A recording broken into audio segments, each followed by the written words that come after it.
Dharampur courtyard में कांग्रेस की समीक्षा बैठक, भाजपा पर जमकर बरसे सलमान खुर्शीद और अजय राय। अलीगढ़ मैरिस रोड स्थित धर्मपुर कोर्टयार्ड में आयोजित कांग्रेस की जनरल समीक्षा एवं कार्यशाला के उपरांत पार्टी के वरिष्ठ नेता सलमान खुर्शीद और प्रदेश अध्यक्ष अजय राय ने मीडिया से बातचीत में भारतीय जनता पार्टी और बिहार सरकार पर जमकर निशाना साधा। सलमान खुर्शीद ने कहा कि भाजपा इतिहास को तोड़मरोड़ कर पेश कर रही है, जिससे आने वाली पीढ़ियों को असली इतिहास जानने में कठिनाई होगी। उन्होंने मांग की कि इतिहास को उसके मूल स्वरूप में ही रहने दिया जाए। साथ ही चुनाव आयोग की निष्पक्षता पर सवाल उठाते हुए उन्होंने कहा कि सुप्रीम कोर्ट में यह मामला लंबित है और वहां से न्याय की उम्मीद है। अजय राय ने बिहार की स्थिति को लेकर कहा कि बिहार अब अपराध की राजधानी बन गया है, जहां हर दिन हत्याएं और अराजकता का माहौल है। उन्होंने भाजपा पर तंज कसते हुए कहा कि ये लोग भागवत और गीता का हवाला देते हैं, लेकिन उन शिक्षाओं पर खुद अमल नहीं करते।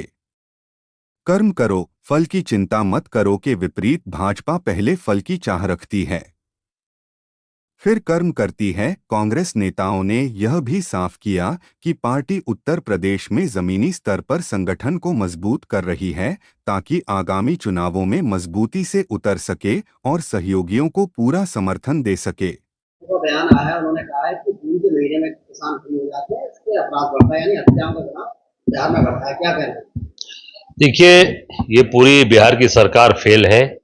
बिहार में जंगल राज चल रहा है और बिहार इस समय अपराध की राजधानी बन गया है।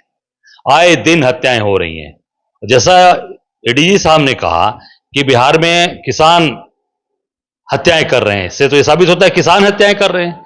ये सीधे सीधे आप देख सकते हैं कि ये भी आज ये पारस कोई हॉस्पिटल है, वहां पर एक हत्या हुई है सुबह सुबह, जहां पर हॉस्पिटल के अंदर घुस के लोगों ने ये पारस हॉस्पिटल के अंदर हत्या की है। आप ये देखिए, ये किसान लग रहे हैं। आप इसको देखो, ये किसान है कहीं से, ये कहीं से भी किसान है। किसानों का अपमान किया है पूरी तरीके से एडीजी ने और बिहार के सरकार ने। किसानों का अपमान है, ये किसान है कहीं से। किसानों के ऊपर सीधे सीधे ये आरोप लगाया जा रहा है। ये मैं समझता हूं कि ये पूरी सरकार फेल हो चुकी है। अब जनता निश्चित तौर से इसका जवाब देगी, खासकर किसान। ये सरकार किसान विरोधी है, नौजवान विरोधी है, नौजवानों को नौकरी नहीं दे सकती, महिला विरोधी है। पूरी तरीके से ये सरकार फेल है और निश्चित आने वाले समय में बिहार की जनता इनको उखाड़ कर फेंकेगी। उत्तराखंड सरकार ने भगवत गीता 8वीं तक अनिवार्य कर दी है।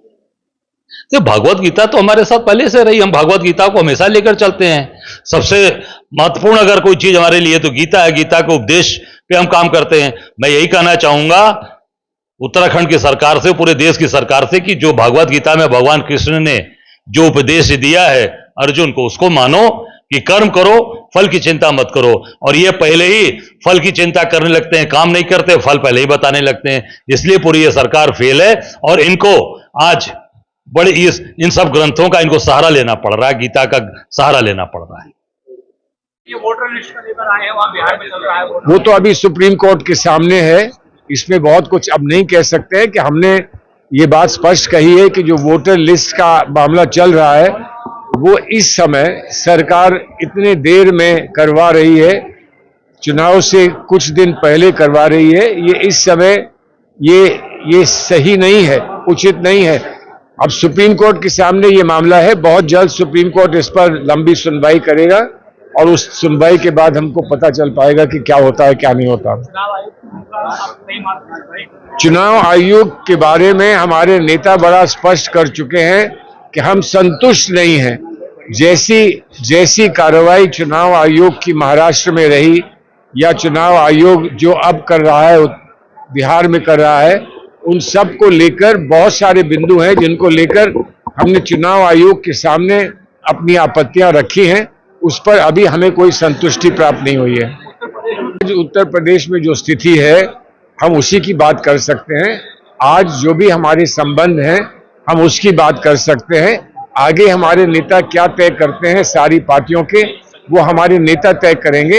एक बात हम स्पष्ट कर दें कि जो पिछले चुनाव में हम लोग मिल के लड़े थे, उस चुनाव में हम मानते हैं कि दोनों पार्टियों का फायदा हुआ और भारतीय जनता पार्टी को रोकने में दोनों एक साथ मिलकर सफल रहे।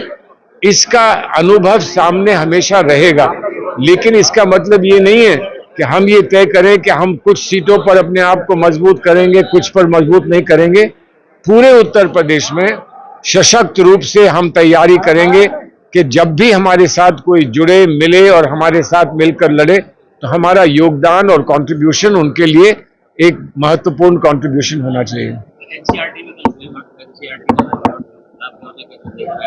देखिए, जो एनसीईआरटी में और हिस्ट्री राइटिंग में और हिस्ट्री के संबंध में जो बातें कही जाती हैं और करी जा रही हैं, हम मानते हैं कि वो भारतीय सभ्यता का सीधा सीधा विरोध है।